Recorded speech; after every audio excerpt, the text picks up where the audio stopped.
सत श्री अकाल, मैं हाँ जसवीर ते ਚੱਕ ਦੇ टीवी के प्रोग्राम ਭਖ ਦੀਆਂ खबरों के विच तुहाडा स्वागत है। इस प्रोग्राम 'ਚ कुछ ताज़ा तरीन खबरों ते चलंत मुद्दों के उत्ते असी चर्चा करते हैं। कोशिश ये रहिंदी है कि ये चर्चा विस्तारित ते भावपूरत सकारात्मक होवे ताकि उस मुद्दे या खबर का सच खुल के तुहाडे सामने आ सके। और इस कोशिश 'ਚ बकायदा स्टूडियो 'ਚ मेरे नाल मौजूद रहिंदे ने उगे ਸਾਹਿਤਕਾਰ ਤੇ ਸੀਨੀਅਰ ਪੱਤਰਕਾਰ ਦੇਸਰਾਜ ਕਾਲੀ ਜੀ ਆਏ ਕਹਿੰਦੇ प्रोग्राम ਦੇ ਵਿੱਚ। ਮਿਹਰਬਾਨੀ। ਇਸ ਤੋਂ ਇਲਾਵਾ ਸਾਡੇ ਸਹਿਯੋਗੀ ਪੱਤਰਕਾਰ ਗੁਰਵਿੰਦਰ ਸੰਧੂ ਵੀ ਸਾਡੇ ਨਾਲ ਮੌਜੂਦ ਰਹਿਣਗੇ। ਸੰਧੂ ਸਾਹਿਬ ਤੁਹਾਨੂੰ ਵੀ ਜੀ ਆਏ ਕਹਿੰਦੇ ਆ। ਮਿਹਰਬਾਨੀ। और सीनियर पत्रकार राकेश आनंद भी इस वेले साडे नाल मौजूद ने। आनंद जी खुश आमदीद प्रोग्राम भख दीआं खबरां दे विच। शुरुआत इस प्रोग्राम की उस खबर दे नाल जिहड़ी सीधे तौर ते पंजाब दे सियासी धार्मिक राजनीतिक माहौल के उत्ते असर पा रही है। पंजाब विधान सभा का मॉनसून का इजलास और ये मॉनसून का इजलास जे मॉनसून का इजलास ना कह के जस्टिस रणजीत सिंह कमीशन की रिपोर्ट का इजलास कह लिया जाए तो मेरा ख्याल ज़्यादा बेहतर होएगा। नाम ही सिर्फ मॉनसून इजलास इनू दिता गया क्योंकि इसकी शुरुआत भी इस रिपोर्ट के उत्ते हुंदी है तो इसका खात्मा भी इस रिपोर्ट के उत्ते बहस करदियां हो जाता है। इस तो इलावा कोई बहुता कुछ हुंदा विधान सभा दे विच नज़र नहीं आता। हाँ, कुछ सियासी मैलोड्रामे हुंदे जरूर नज़र आते हैं कि विधान सभा दे विच पहला ये रिपोर्ट जदों पेश की जानी सी तो रिपोर्ट के पेश किए जाने तो पहला विधान सभा के बाहर स्टॉल लग जाते हैं और इन्हां स्टॉलों के उत्ते वेचण वाले कोई आम मजदूर नहीं बल्कि सुखबीर बादल होरी बैठते हैं जिहड़े 100 रुपया जस्टिस रणजीत सिंह कमीशन की रिपोर्ट दीयां कापियां वेच के कमाउंदे दसे गए।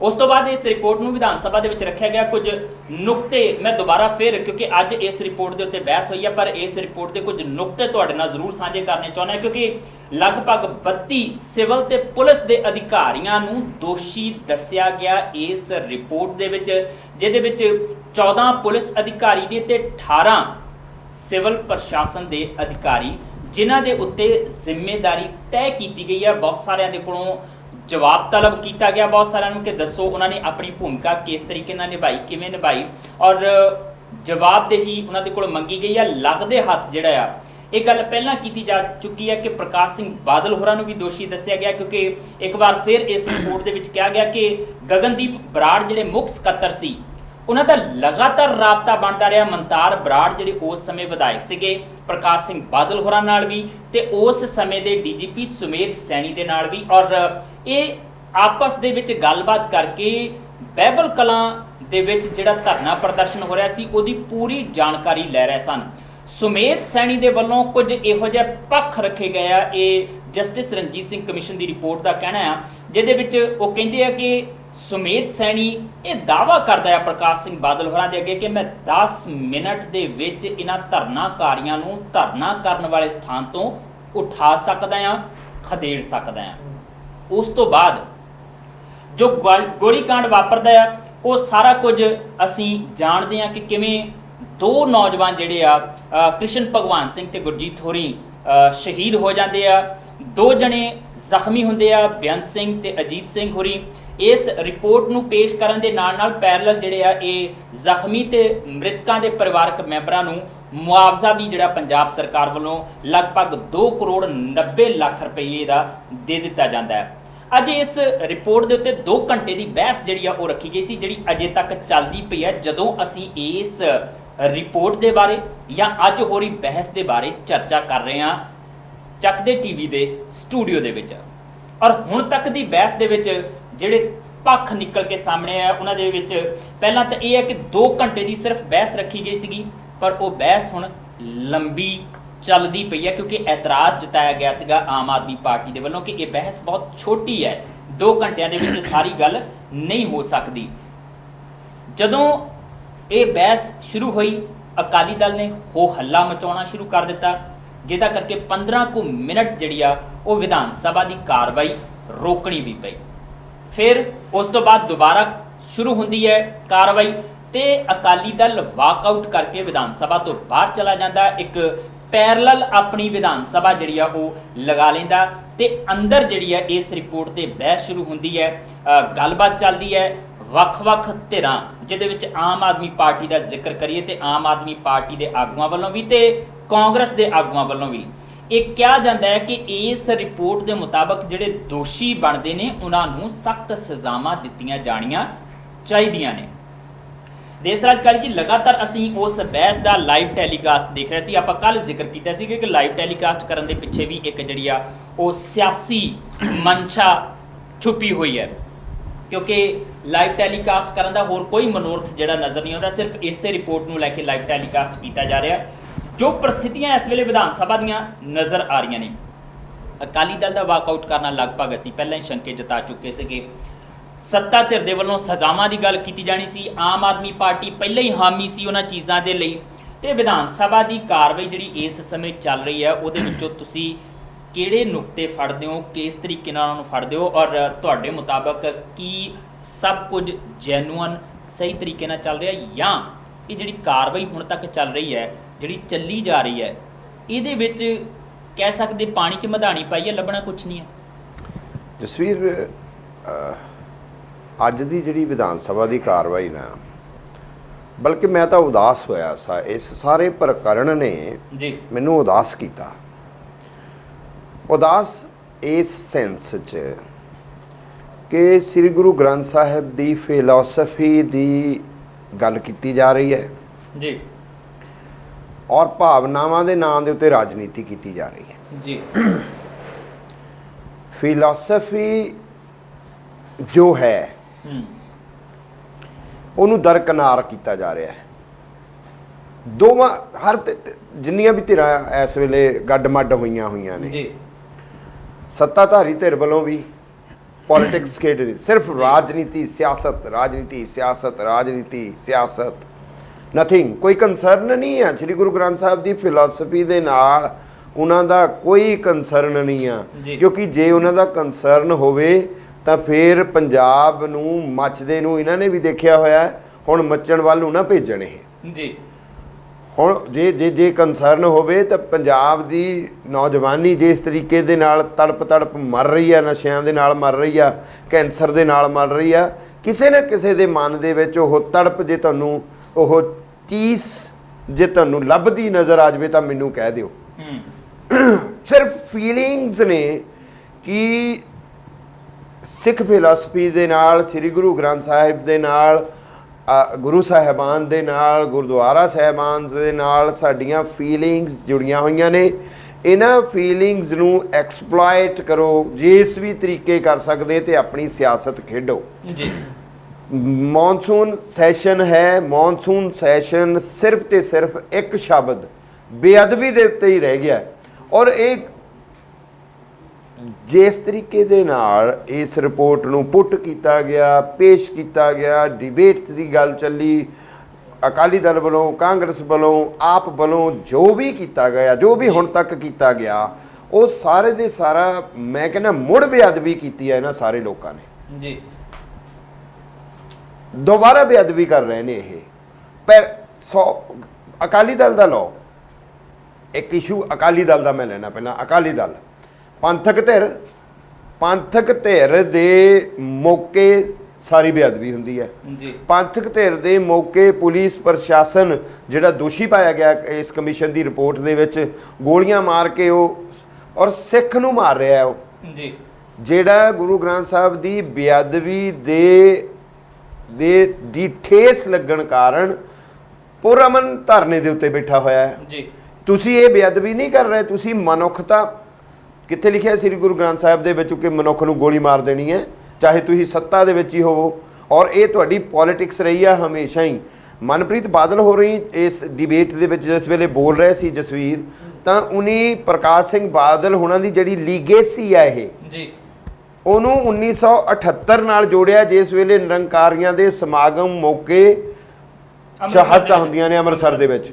ਉਸ ਵੇਲੇ CID ਦੀ ਰਿਪੋਰਟ ਨੇ ਕਹਿ ਦਿੱਤਾ ਸੀਗਾ ਕਿ ਅੱਬਲਾ ਤਾਂ ਉਹ ਸਮਾਗਮ ਹੋਣ ਨਾ ਦਿਓ, ਜੇ ਹੋਣਾ ਹੀ ਆ ਤਾਂ ਉਹਨੂੰ ਪੰਜਾਬ ਤੋਂ ਬਾਹਰ ਲੈ ਜਾਓ, ਕੁਝ ਵੀ ਹੋ ਸਕਦਾ। ਔਰ ਫਿਰ ਹੋਇਆ ਬਿਲਕੁਲ। ਉਹਨਾਂ ਨੇ ਇਹ 30 ਸਾਲ ਪੁਰਾਣੀ ਘਟਨਾ ਹੈ, ਔਰ ਹੁਣ ਕੀ ਹੋਇਆ, ਹੁਣ ਵੀ ਇਹਨਾਂ ਦਾ ਰਾਜ ਹੈ ਜਿਸ ਵੇਲੇ ਇਹ ਸਾਰਾ ਕੁਝ ਹੋਇਆ। ਜਿਸ ਵੇਲੇ ਹੁਣ ਰਿਪੋਰਟ ਆ ਗਈ ਆ, ਜੇ ਤੁਸੀਂ ਸੱਚੇ ਹੋ ਤੇ ਤੁਸੀਂ ਸਦਨ 'ਚ ਬੈਠੋ ਔਰ ਡਿਬੇਟ 'ਚ ਹਿੱਸਾ ਲਓ। ਬਾਈਕਾਟ ਕਰ ਗਏ, ਬਾਹਰ ਆਪਣਾ ਲਾ ਲਿਆ ਔਰ ਇਸ ਰਿਪੋਰਟ ਨੂੰ ਖਾਰਜ ਕਰ ਦਿੱਤਾ ਔਰ ਇਸ ਰਿਪੋਰਟ ਨੂੰ ਕੱਲ ਇਹਨਾਂ ਨੇ ਪੈਰਾਂ ਹੇਠ ਲਤਾੜਿਆ। ਇਸ ਰਿਪੋਰਟ ਦੇ ਵਿੱਚ ਹਜ਼ਾਰਾਂ ਵਾਰ ਸ੍ਰੀ ਗੁਰੂ ਗ੍ਰੰਥ ਸਾਹਿਬ ਸ਼ਬਦ ਲਿਖਿਆ ਹੋਇਆ ਹੈ, ਬੜੇ ਅਦਬ ਨਾਲ ਲਿਖਿਆ ਹੋਇਆ ਹੈ, ਉਸੇ ਹੀ ਸ਼ਰਧਾ ਨਾਲ ਲਿਖਿਆ ਹੋਇਆ ਹੈ ਜਿਹੜੀ ਸ਼ਰਧਾ ਦੀ ਇਹ ਗੱਲ ਕਰਦੇ ਨੇ ਤੇ ਉਸੇ ਹੀ ਸ਼ਬਦ ਨੂੰ ਪੈਰਾਂ ਹੇਠ ਰੋਲਦੇ ਨੇ, ਉਸੇ ਹੀ ਸ਼ਬਦ ਨੂੰ ਹਵਾ ਵਿੱਚ ਉਛਾਲਿਆ ਜਾਂਦਾ। ਆਮ ਆਦਮੀ ਪਾਰਟੀ ਨੇ ਉਸੇ ਸ਼ਬਦ ਛਾਪਿਆ ਸੀ ਮੈਨੀਫੈਸਟੋ ਤੇ ਇਸੇ ਪਾਰਟੀ ਬਵਾਲ ਖੜਾ ਹੋ ਗਿਆ ਸੀ, ਬਵਾਲ ਖੜਾ ਹੋ ਗਿਆ ਸੀ, ਬਵਾਲ ਖੜਾ ਹੋ ਗਿਆ ਸੀਗਾ। ਹੁਣ ਤੁਹਾਨੂੰ ਪੁੱਛਣ ਵਾਲਾ ਕੋਈ ਨਹੀਂ ਹੈ। ਸੈਕੰਡ, ਜੇ ਮੈਂ ਕਾਂਗਰਸ ਲੈਣਾ, ਉਹ ਕਾਂਗਰਸ ਜਿਸ ਤਰੀਕੇ ਦੇ ਨਾਲ ਇਹ ਆਪਣੇ ਆਪ ਨੂੰ ਜਿੱਤਿਆ, ਮੈਂ ਜਿਵੇਂ ਨਾ ਮਤਲਬ ਇਕੱਲੇ ਆ, ਮੈਦਾਨ 'ਚ ਕੋਈ ਨਹੀਂ, ਭਵਕਾਂ ਮਾਰੀ ਜਾਂਦੇ ਨੇ ਔਰ ਉਹਨਾਂ ਦੀ ਬਾਡੀ ਲੈਂਗੁਏਜ ਜਿਹੜੀ ਸੀ ਜਿਸ ਵੇਲੇ ਬਾਈਕਾਟ ਕਰਕੇ ਵਾਕਆਊਟ ਕਰਕੇ ਜਾ ਰਹੇ ਸੀਗੇ ਅਕਾਲੀ ਦਲ ਵਾਲੇ, ਤੇ ਬਹੁਤ ਸਾਰੇ ਕਾਂਗਰਸ ਲੀਡਰਾਂ ਦੀ ਬਾਡੀ ਲੈਂਗੁਏਜ ਦੇਖਣ ਵਾਲੀ ਸੀ ਜਿਸ ਤਰੀਕੇ ਦੇ ਉਹ ਇਸ਼ਾਰੇ ਕਰ ਰਹੇ ਸੀਗੇ। ਈਵਨ ਨਵਜੋਤ ਸਿੰਘ ਸਿੱਧੂ ਹੋਰਾਂ ਦੀ ਬਾਡੀ ਲੈਂਗੁਏਜ ਦੇਖਣ ਵਾਲੀ ਸੀਗੀ। ਮੈਂ ਹੈਰਾਨ ਸੀ ਕਿ ਯਾਰ ਤੁਸੀਂ ਕੀ ਜਿੱਤਿਆ, ਤੁਹਾਡੇ ਗੁਰੂ ਦੀ ਬੇਅਦਬੀ ਹੋਈ, ਤੁਸੀਂ ਤਾਂ ਪਹਿਲਾਂ ਹੀ ਹਾਰੇ ਹੋਏ ਹੋ, ਤੁਸੀਂ ਜਿੱਤੇ ਕਿਹੜੀ ਗੱਲੋਂ ਜਿੱਤੇ ਹੋ? ਪਰ ਮਸਲਾ ਇਹ ਦੇਸਰਾਜ ਕਾਲੀ ਜੀ ਸਿਆਸਤ ਹੈ ਔਰ ਸਿਆਸਤ ਦੇ ਵਿੱਚ ਹਰ ਪੈਂਤੜਾ ਜਿਹੜਾ ਆ ਉਹ ਹਰ ਨੁਕਤਾ ਜਿਹੜਾ ਆ ਉਹ ਜਿੱਤ ਹਾਰ ਤੱਕ ਸੀਮਤ ਕਰ ਦਿੱਤਾ ਜਾਂਦਾ ਆ। ਉੱਥੇ ਤਾਂ ਨਾ ਲੁਕਾਈ ਦੀ ਭਾਵਨਾ ਕੀਤੀ ਜਾ ਰਹੀ ਹੈ, ਉਹ ਉਦਾਸ ਕਰਦਾ ਜਸਵੀਰ, ਧਾਰਮਿਕ ਮੁੱਦਿਆਂ ਦੇ ਉੱਤੇ ਕੋਈ ਸੁਹਿਰਦਤਾ ਜਿਹੜੀ ਆ ਦਿਖਾਈ ਜਾ ਰਹੀ ਹੈ। ਜਦੋਂ ਇਸ ਸਾਰੀ ਕਾਰਵਾਈ ਨੂੰ ਸੰਧੂ ਸਾਹਿਬ ਆਪਾਂ ਦੇਖਦੇ ਹਾਂ, ਬੇਅਦਬੀ ਦੇ ਮਾਮਲੇ ਦੇ ਵਿੱਚ ਵਿਧਾਨ ਸਭਾ ਦੇ ਵਿੱਚ ਜਿਹੜਾ ਉਹ ਬਕਾਇਦਾ ਬਹਿਸ ਚੱਲਦੀ ਆ ਔਰ ਉਸ ਬਹਿਸ ਦੇ ਵਿੱਚ ਕਾਂਗਰਸ ਦਾ ਜਿਹੜਾ ਐਟੀਟਿਊਡ ਹੈ, ਜਿਵੇਂ ਦੇਸਰਾਜ ਕਾਲੀ ਹੋਰਾਂ ਨੇ ਕਿਹਾ ਕਿ ਜੇਤੂਆਂ ਵਰਗਾ ਐਟੀਟਿਊਡ ਉਹਨਾਂ ਵੱਲੋਂ ਦਿਖਾਇਆ ਜਾਂਦਾ ਆ। ਇਹ ਐਟੀਟਿਊਡ ਉਹਨਾਂ ਦਾ ਇਸ ਕਰਕੇ ਆਉਂਦਾ ਹੈ ਕਿ ਹੁਣ ਅਕਾਲੀ ਦਲ ਬਾਹਰ ਨਿਕਲ ਗਿਆ ਵਿਧਾਨ ਸਭਾ ਤੋਂ ਤੇ ਹੁਣ ਸਾਨੂੰ ਕੋਈ ਕਹਿਣ ਸੁਣਨ ਵਾਲਾ ਕੋਈ ਨਹੀਂ, ਕਿਉਂਕਿ ਆਮ ਆਦਮੀ ਪਾਰਟੀ ਸਾਡੀ ਹਾਂ ਦੇ ਵਿੱਚ ਹਾਂ ਮਿਲਾਏਗੀ ਹੀ ਮਿਲਾਏਗੀ, ਜਾਂ ਇਹ ਐਟੀਟਿਊਡ ਸਿਰਫ ਦਿਖਾਵੇ ਦਾ ਆ। ਕਿਉਂਕਿ ਅਰਵਿੰਦ ਕੇਜਰੀਵਾਲ ਨੇ ਕੱਲ ਟਵੀਟ ਕਰਕੇ ਕਿਹਾ ਸੀਗਾ ਕਿ ਜਸਟਿਸ ਰਣਜੀਤ ਸਿੰਘ ਕਮਿਸ਼ਨ ਦੀ ਰਿਪੋਰਟ ਦੇ ਵਿੱਚ ਤੁਸੀਂ ਦੋਸ਼ੀ ਠਹਿਰਾ ਤਾਂ ਦਿੱਤੇ ਆ ਲੋਕ ਕੁਝ, ਜੇ ਉਹਨਾਂ ਨੂੰ ਸਜ਼ਾਵਾਂ ਨਾ ਦਿੱਤੀਆਂ, ਜੇ ਉਹਨਾਂ ਨੂੰ ਅੰਜਾਮ ਤੱਕ ਨਾ ਪਹੁੰਚਾਇਆ ਤੇ ਫਿਰ ਕੈਪਟਨ ਅਮਰਿੰਦਰ ਸਿੰਘ ਹੋਰਾਂ ਦੀ ਸਰਕਾਰ ਉਹਨਾਂ ਦੀ ਮਦਦਗਾਰ ਗਰਦਾਨੀ ਜਾਏਗੀ। ਦੇਖੋ ਇੱਥੇ ਅਕਾਲੀ ਦਲ ਨੇ ਪਹਿਲਾਂ ਵਾਕਆਊਟ ਜਦੋਂ ਕੀਤਾ ਹੈ, ਵਾਕਆਊਟ ਕਰਨ ਦਾ ਉਹਨਾਂ ਦਾ ਰੀਜ਼ਨ ਇਹ ਰਿਹਾ ਸੀਗਾ ਕਿ ਉਹ ਕਹਿੰਦੇ ਸੀ ਕਿ ਸਾਨੂੰ ਟਾਈਮ ਜਿਹੜਾ ਉਹ ਘੱਟ ਦਿੱਤਾ ਜਾ ਰਿਹਾ ਹੈ ਤੇ ਉਹਦੇ ਵਿੱਚ ਸਪੀਕਰ ਸਾਹਿਬ ਨੇ ਕਿਹਾ ਕਿ ਟਾਈਮ ਜਿਹੜਾ ਵਾ ਉਹ ਸਟਰੈਂਥ ਦੇ ਹਿਸਾਬ ਨਾਲ ਦਿੱਤਾ ਜਾਵੇਗਾ ਤੇ ਅਕਾਲੀ ਦਲ ਦੀ ਸਟਰੈਂਥ ਜਿਹੜੀ ਹੈ ਉਹ ਘੱਟ ਸੀ, ਇਸ ਕਰਕੇ ਉਹਨੂੰ ਟਾਈਮ ਘੱਟ ਦਿੱਤਾ ਜਾਵੇਗਾ। ਪਰ ਜਦੋਂ ਉਹ ਇਸ ਨੂੰ ਲੈ ਕੇ ਹੰਗਾਮਾ ਕਰਦੇ ਨੇ, ਉਸ ਤੋਂ ਬਾਅਦ ਸਪੀਕਰ ਇਹ ਵੀ ਕਹਿੰਦੇ ਨੇ ਕਿ ਟਾਈਮ ਵਧਾ ਦਿੱਤਾ ਜਾਵੇਗਾ, ਬਹਿਸ ਤੁਸੀਂ ਰਾਤ ਦੇ 12 ਵਜੇ ਤੱਕ ਚਲਾ ਸਕਦੇ ਹੋ। ਪਰ ਉਸ ਤੋਂ ਬਾਅਦ ਵੀ ਜਦੋਂ ਸਥਿਤੀ ਕੰਟਰੋਲ ਦੇ ਵਿੱਚ ਨਹੀਂ ਰਹੀ, ਇਹ ਰਣਜੀਤ ਸਿੰਘ ਕਮਿਸ਼ਨ ਦੀ ਰਿਪੋਰਟ ਜਿਹੜੀ ਹੈ ਉਹਨੂੰ ਫਾੜ ਕੇ ਤੇ ਉੱਪਰ ਨੂੰ ਸੁੱਟ ਰਹੇ ਸੀਗੇ ਤੇ ਇੱਕ ਤਰੀਕੇ ਦੇ ਨਾਲ ਉਹਨਾਂ ਨੇ ਸਦਨ ਦੀ ਜਿਹੜੀ ਮਰਿਆਦਾ ਵਾ ਉਹਨੂੰ ਵੀ ਛਿੱਕੇ ਤੇ ਟੰਗਿਆ। ਉਸ ਤੋਂ ਬਾਅਦ ਹੋ ਹੱਲਾ ਕਰਦੇ ਹੋਏ ਜਦੋਂ 15 ਮਿੰਟ ਵਾਸਤੇ ਹਾਊਸ ਜਿਹੜਾ ਐਡਜਰਨ ਕਰ ਦਿੱਤਾ ਗਿਆ ਤੇ ਬਾਹਰ ਆਏ, ਉਸ ਤੋਂ ਬਾਅਦ ਵਾਪਸ ਇਹ ਨਹੀਂ ਗਏ। ਫਿਰ ਇੱਕ ਚੀਜ਼ ਹੋਰ ਇੱਥੇ ਦੇਖਣ ਨੂੰ ਮਿਲਦੀ ਹੈ ਕਿ ਇਹਨਾਂ ਦਾ ਖਾਸ ਇੱਕ ਚੈਨਲ ਜਿਹੜਾ ਕਿ ਬਾਹਰੋਂ ਲਾਈਵ ਕਰਦਾ ਪਿਆ ਹੈ, ਉਸ ਨੂੰ ਲਾਈਵ ਕਰਦਾ ਪਿਆ, ਜਿਹੜਾ ਇਹਨਾਂ ਨੇ ਮੌਕ ਸੈਸ਼ਨ ਕੋਰਟ ਤੋਂ ਹਾਂ ਬਿਲਕੁਲ ਵਿਧਾਨ ਸਭਾ ਦੇ ਬਾਹਰ ਰੱਖਿਆ, ਉਸ ਨੂੰ ਲਾਈਵ ਕਰਦਾ ਪਿਆ ਹੈ ਤੇ ਉੱਥੇ ਆ ਕੇ ਬਾਹਰ ਇਹ ਸਫਾਈਆਂ ਦੇ ਰਹੇ ਨੇ, ਬਾਹਰ ਆ ਕੇ ਪ੍ਰੈਸ ਕਾਨਫਰੰਸ ਕਰ ਰਹੇ ਨੇ, ਬਾਹਰ ਆ ਕੇ ਕਹਿ ਰਹੇ ਨੇ ਤੇ ਅਗਰ ਜੇ ਤੁਸੀਂ ਇੰਨਾ ਡਿਫੈਂਡ ਕਰਨਾ ਸੀਗਾ ਤੇ ਵਿਧਾਨ ਸਭਾ ਦੇ ਅੰਦਰ ਕਰ ਦਿਓ। ਇੱਥੇ ਹੁਣ ਦੇਖੋ ਮੇਨ ਪ੍ਰੋਬਲਮ ਇਹ ਹੈ, ਉਹਨਾਂ ਨੂੰ ਪਤਾ ਸੀਗਾ ਇਸ ਚੀਜ਼ ਦੀ, ਪਹਿਲਾਂ ਹੀ ਕਲੈਰੀਫਿਕੇਸ਼ਨ ਸੀਗੀ ਅਕਾਲੀ ਦਲ ਨੂੰ ਕਿ ਆਮ ਆਦਮੀ ਪਾਰਟੀ ਹੋਵੇ ਭਾਵੇਂ ਕਾਂਗਰਸ ਹੋਵੇ, ਦੋਵਾਂ ਹੀ ਪਾਰਟੀਆਂ ਨੇ ਜਿਹੜਾ ਹੈ ਇਸ ਤਰੀਕੇ ਨਾਲ ਘੇਰਾਬੰਦੀ ਕਰਨੀ ਹੈ, ਅਕਾਲੀ ਦਲ ਨੂੰ ਉੱਥੇ ਸਾਹ ਨਹੀਂ ਲਿਆ ਜਾਣਾ ਉਹਨਾਂ ਤੋਂ ਤੇ ਉਹ ਸਾਹ ਉਹਨਾਂ ਦਾ ਘੇਰਾਬੰਦੀ ਵਿਧਾਨ ਸਭਾ ਚੋਣਾਂ ਦੇ ਵਿੱਚ ਕਾਂਗਰਸ ਦੇ ਨਾਲ ਰਲ ਮਿਲ ਕੇ ਆਮ ਆਦਮੀ ਪਾਰਟੀ ਦੀ ਕੀਤੀ ਗਈ ਸੀਗੀ ਇਹਨਾਂ ਦੇ ਵੱਲੋਂ। ਬਿਲਕੁਲ ਬਿਲਕੁਲ। ਤੇ ਪਰ ਇੱਕ ਚੀਜ਼ ਹੋਰ ਹੈ ਇੱਥੇ, ਜਦੋਂ ਅਕਾਲੀ ਦਲ ਬਾਹਰ ਹੋ ਗਿਆ ਫਿਰ ਬਚਿਆ ਕੌਣ? ਆਮ ਆਦਮੀ ਪਾਰਟੀ ਤੇ ਕਾਂਗਰਸ। ਕਾਂਗਰਸ ਨੇ ਤਾਂ ਵੈਸੇ ਹੀ ਸੁੱਖ ਦਾ ਸਾਹ ਲਿਆ ਹੋਇਆ ਕਿਉਂਕਿ ਜਿਹੜੇ ਵੀ ਮੁੱਦੇ ਨੇ ਦੂਜੇ ਉਹ ਸਾਰੇ ਤੇ ਕੋਈ ਵੀ ਪਾਰਟੀ ਉਹਨਾਂ ਦਾ ਨਾਮ ਹੀ ਨਹੀਂ ਲੈ ਰਹੀ। ਨਾਮ ਕਿਸ ਚੀਜ਼ ਦਾ ਲੈ ਰਹੀ? ਰਣਜੀਤ ਸਿੰਘ ਕਮਿਸ਼ਨ ਦੀ ਰਿਪੋਰਟ ਦਾ। ਕਾਫੀ ਸੰਜੀਦਾ ਮੈਟਰ ਹੈ, ਲੈਣਾ ਵੀ ਚਾਹੀਦਾ ਹੈ। ਪਰ ਇੱਥੇ ਇੱਕ ਚੀਜ਼ ਦੇਖਣ ਨੂੰ ਮਿਲੀ ਕਿ ਜਦੋਂ ਰਿਪੋਰਟ ਦੇ ਉੱਤੇ ਬਹਿਸ ਹੋ ਰਹੀ ਸੀਗੀ ਤੇ ਆਮ ਆਦਮੀ ਪਾਰਟੀ ਦੇ ਭਾਵੇਂ ਉਹ ਐਚਐਸ ਫੁਲਕਾ ਹੋਣ, ਭਾਵੇਂ ਕੋਈ ਵੀ ਮੈਂਬਰ ਜਿਹੜਾ ਹੈ, ਉਹਨਾਂ ਨੇ ਸਾਫ਼ ਤੇ ਸਿੱਧਾ ਸਪੋਰਟ ਕੀਤਾ ਕਾਂਗਰਸ ਨੂੰ ਤੇ ਹਾਂ ਦੇ ਵਿੱਚ ਹਾਂ ਰੱਖੀ। ਇਸ ਦੇ ਵਿੱਚ ਨਾਲ ਦੀ ਨਾਲ ਹੀ ਇੱਕ ਦੇਖਣ ਨੂੰ ਮਿਲਿਆ ਜਦੋਂ ਹਾਊਸ ਚੱਲ ਰਿਹਾ ਸੀ ਉਸ ਟਾਈਮ, ਜਦੋਂ ਨਵਜੋਤ ਸਿੰਘ ਸਿੱਧੂ ਡਿਸਕ੍ਰਾਈਬ ਕਰਦੇ ਨੇ, ਪੂਰਾ ਪੜ੍ਹਦੇ ਨੇ ਚੰਗੀ ਤਰ੍ਹਾਂ ਰਿਪੋਰਟ ਦੇ ਕੁਝ ਸਫ਼ਿਆਂ ਦੇ ਨਾਮ, ਇੱਥੋਂ ਤੱਕ ਨੰਬਰ ਲਿਖੇ ਨੇ ਕਿ ਫਲਾਣੇ ਸਫ਼ੇ ਤੇ ਫਲਾਨੀ ਚੀਜ਼ ਲਿਖੀ ਹੋਈ ਹੈ। ਉਸ ਤੋਂ ਬਾਅਦ ਕਿਸ ਤਰੀਕੇ ਨਾਲ ਉਹ ਹਾਊਸ ਦੇ ਅੰਦਰ ਹੱਸਦੇ ਨੇ, ਮਜ਼ਾਕ ਥੋੜੀ ਚੱਲਦਾ ਪਿਆ ਹੈ ਕਿ ਜਾਂ ਫਿਰ ਜਿਹੜਾ ਮੈਟਰ ਹੈ ਇੰਨਾ ਸੰਜੀਦਾ ਹੈ, ਤੁਹਾਨੂੰ ਸ਼ਰਮ ਆਣੀ ਚਾਹੀਦੀ ਇਹਨਾਂ ਚੀਜ਼ਾਂ ਤੇ। ਸਾਨੂੰ ਇਹਨਾਂ ਚੀਜ਼ਾਂ ਤੇ ਇੱਕ ਹੈਲਦੀ ਡਿਸਕਸ਼ਨ ਦੀ ਲੈ ਕੇ ਅਕਸਰ ਜਿਹੜਾ ਅਸੀਂ ਇੱਥੇ ਗੱਲਬਾਤ ਕਰਦੇ ਹਾਂ ਤੇ ਐਤਰਾਜ਼ ਵੀ ਜਤਾਇਆ ਜਾਂਦਾ ਹੈ ਕਿ ਉਹਦਾ ਐਟੀਟਿਊਡ ਜਿਹੜਾ ਹੁੰਦਾ ਹੈ ਨਾ, ਬਹੁਤੀ ਵਾਰੀ ਕਈ ਵਾਰੀ ਸੰਜੀਦਾ ਗੱਲ ਵੀ ਇਸ ਤਰੀਕੇ ਨਾਲ ਕਰਦੇ ਆ ਕਿ ਉਹ ਬਹੁਤ ਹਲਕੀ ਪੈ ਜਾਂਦੀ ਹੈ। ਪਰ ਜਸਵੀਰ ਜੀ, ਜਿਹੜੇ ਉਹਨਾਂ ਦੇ ਜਿਹੜੇ ਦੂਜੇ ਐਮਐਲਏ ਸੀਗੇ, ਉਹਨਾਂ ਦਾ ਜਿਹੜਾ ਤਰੀਕਾ ਸੀਗਾ, ਇੱਕ ਦੂਜੇ ਨੂੰ ਹੱਥ ਮਿਲਾ ਰਹੇ ਸੀਗੇ, ਹੱਸ ਰਹੇ ਸੀਗੇ ਕਿ ਲੈ ਅਸੀਂ ਅਕਾਲੀ ਦਲ ਨੂੰ ਬਾਹਰ ਕਰ ਦਿੱਤਾ। ਮਤਲਬ ਕਿ ਇੱਕ ਤਰੀਕੇ ਦੀ ਉਹਨਾਂ ਨੇ, ਜਿਹੜੀ ਤੁਸੀਂ ਹੁਣੇ ਥੋੜੀ ਦੇਰ ਪਹਿਲਾਂ ਕਹਿ ਰਹੇ ਸੀ ਕਿ ਉਹਨਾਂ ਨੇ ਇੱਕ ਵਿਨਿੰਗ ਪਾਰਟੀ ਦੀ ਤਰ੍ਹਾਂ ਹੁੰਦਾ ਨਹੀਂ, ਤੇ ਫਿਰ ਨਵਜੋਤ ਸਿੰਘ ਸਿੱਧੂ ਕੀ ਕਹਿੰਦੇ, ਪਾਰਟੀ ਅਭੀ ਬਾਕੀ ਹੈ। ਉੱਥੇ ਇਸ ਤਰੀਕੇ ਦੇ ਵਰਡ ਯੂਜ਼ ਹੁੰਦੇ ਨੇ। ਮੈਨੂੰ ਲੱਗਦਾ ਇਹ ਵੀ ਇੱਕ ਮੰਦਭਾਗਾ ਹੈ। ਬਿਲਕੁਲ ਅਸੀਂ ਇਹੀ ਗੱਲ ਕੀਤੀ ਸੀ ਕਿ ਕਾਂਗਰਸ ਵੀ ਪੋਲਿਟਿਕਸ ਕਰ ਰਹੀ ਹੈ ਇੱਥੇ, ਸਿਰਫ ਅਕਾਲੀ ਦਲ ਨਹੀਂ ਖੇਡਦਾ ਇੱਥੇ, ਕਾਂਗਰਸ ਦੀ ਪੋਲਿਟਿਕਸ ਵੀ ਅਸੀਂ ਨਸ਼ਰ ਕਰ ਰਹੇ ਹਾਂ ਕਿ ਕਿਸ ਤਰੀਕੇ ਨਾਲ ਇਸ ਇਸ਼ੂ ਨੂੰ ਉਹਦੇ ਵੱਲੋਂ ਇਸਤੇਮਾਲ ਕੀਤਾ ਜਾ ਰਿਹਾ ਹੈ। ਆਨੰਦ ਜੀ, ਇੱਕ ਹੋਰ ਨੁਕਤਾ ਹੈ ਕਿ ਜਿਹੜੀ ਪੈਰਲਲ ਵਿਧਾਨ ਸਭਾ ਲੱਗਣ ਦੀ ਗੱਲ ਹੋਈ ਹੈ, ਅਕਾਲੀ ਦਲ ਨੇ ਪੈਰਲਲ ਵਿਧਾਨ ਸਭਾ ਲਾਈ ਹੈ, ਬਹੁਤਾ ਸਮਾਂ ਨਹੀਂ ਹੋਇਆ ਸੱਤਾ ਤਬਦੀਲ ਹੋਏ ਨੂੰ, ਮਸਾਂ ਅਜੇ 1.5 ਸਾਲ ਹੋਇਆ ਆ।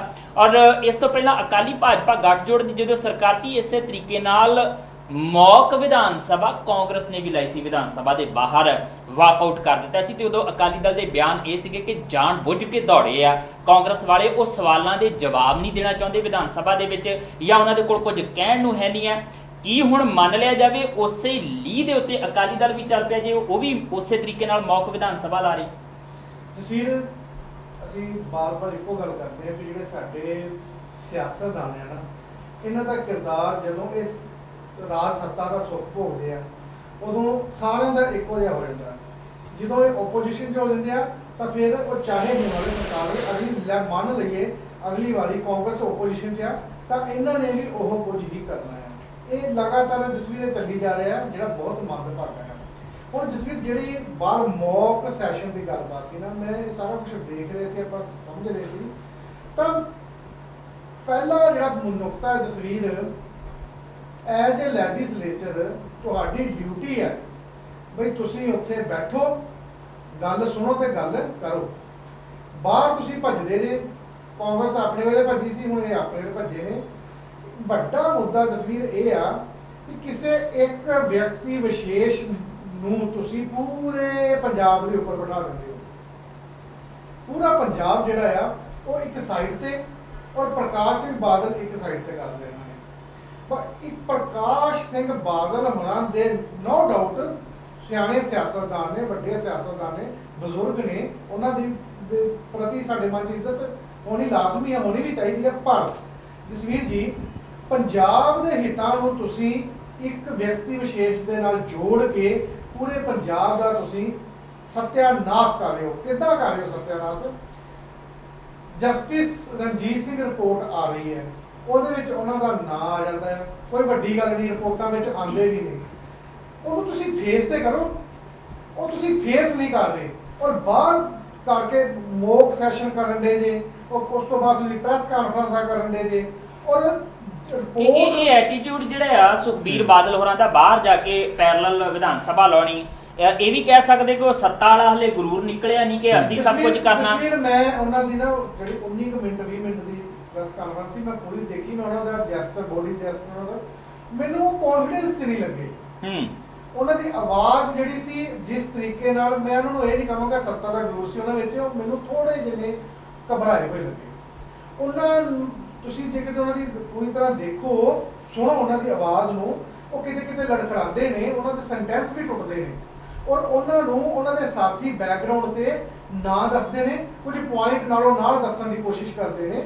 ਔਰ ਉਹ ਜਿਹੜਾ ਜੋ ਉਹਨਾਂ ਦਾ ਜਦੋਂ ਉਪ ਮੁੱਖ ਮੰਤਰੀ ਸਨ, ਜਾਂ ਜਦੋਂ ਪੰਜਾਬ ਉਹਨਾਂ ਦੇ ਪੂਰੇ ਪੰਜੇ ਵਿੱਚ ਸੀ, ਕਬਜ਼ੇ ਦੇ ਵਿੱਚ ਹੀ, ਉਸ ਤਰ੍ਹਾਂ ਦਾ ਜਾਹੋ ਜਲਾਲ ਉਹਦੇ ਵਿੱਚ ਨਹੀਂ ਸੀ ਹੈਗਾ। ਅੱਜ ਦੀ ਪ੍ਰੈਸ ਕਾਨਫਰੰਸ 'ਚ ਉਹ ਡਰਿਆ ਹੋਇਆ, ਘਾਬਰਿਆ ਹੋਇਆ, ਉਹ ਡਿਫੈਂਡ ਕਰ ਰਿਹਾ ਸੀ। ਮੈਂ ਇਹੀ ਨੁਕਤਾ ਦੇ ਸਰਾਜਪਾਲ ਜੀ ਤੁਹਾਡੇ ਤੋਂ ਜਾਣਨਾ ਚਾਹੁੰਦਾ ਕਿ ਸੁਖਬੀਰ ਬਾਦਲ ਡਰ ਗਿਆ ਹੈ, ਬੌਖਲਾ ਕੇ ਉਹਨੇ ਇਹ ਸਾਰਾ ਕੁਝ ਕੀਤਾ ਆ, ਜਾਂ ਉਹ ਪਹਿਲਾਂ ਵਾਲਾ ਵੀ ਕਿ ਸਾਰਾ ਕੁਝ ਮੇਰਾ ਹੀ ਹੋਣਾ ਚਾਹੀਦਾ, ਕੋਈ ਹੋਰ ਤਾਂ ਹੋਣਾ ਹੀ ਨਹੀਂ ਚਾਹੀਦਾ, ਜੇ ਸਮਾਂ ਵੱਧ ਮਿਲਣਾ ਚਾਹੀਦਾ ਤੇ ਉਹ ਵੀ ਮੈਨੂੰ ਮਿਲਣਾ ਚਾਹੀਦਾ, ਭਾਵੇਂ ਮੈਂ ਮੁੱਖ ਵਿਰੋਧੀ ਧਿਰ ਦੇ ਵਿੱਚ ਨਹੀਂ ਆ। ਉਹ ਵਾਲਾ ਐਟੀਟਿਊਡ ਉਹਨਾਂ ਦਾ ਨਜ਼ਰ ਆਇਆ ਸੀ।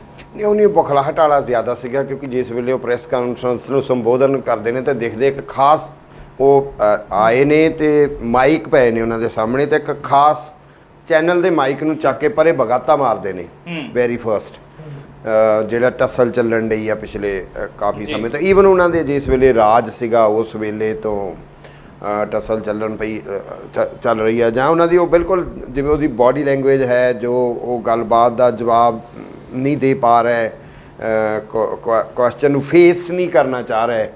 ਸੋ ਉਹ ਉਸ ਸਾਰੀ ਹੜਬੜਾਹਟ ਹੈ, ਇਹ ਹੜਬੜਾਹਟ ਹੈ, ਅਜੀਬ ਕਿਸਮ ਦੀ ਹੜਬੜਾਹਟ, ਜਿਸ ਵਿੱਚ ਫਿਰ ਮੈਂ ਗੱਲ ਉੱਥੇ ਮੇਰੇ ਆਉਂਦੀ ਹੈ ਮਨ 'ਚ ਕਿ ਇਹ ਜੋ ਸਾਰਾ ਹੋ ਰਿਹਾ ਉਹਦੇ ਵਿੱਚ ਤੁਸੀਂ ਹੈਰਾਨ ਮੰਨ ਜਾਓਗੇ ਕਿਵੇਂ ਇੱਕ ਮਿਊਚੁਅਲ ਅੰਡਰਸਟੈਂਡਿੰਗ ਵਰਗੀ ਗੇਮ ਆਪੋਜੀਸ਼ਨ ਤੇ ਸੱਤਾਧਾਰੀ ਕਰ ਦਿੰਦੇ ਨੇ ਕਿ ਸੁਖਪਾਲ ਖਹਿਰਾ ਹੋਰੀ ਕਰਦੇ ਕਰਦੇ ਜਿਸ ਵੇਲੇ ਅਕਾਲ ਤਖਤ ਸਾਹਿਬ ਤੇ ਹਮਲੇ ਦੀ ਗੱਲ ਕਰਦੇ ਨੇ ਤਾਂ ਕਾਂਗਰਸ ਹੋ ਹੱਲਾ ਮਚਾਉਂਦੀ ਹੈ ਤਾਂ ਉਹ ਬਿਲਕੁਲ ਗਲਤ ਨੂੰ ਪਲਟ ਜਾਂਦੇ ਨੇ।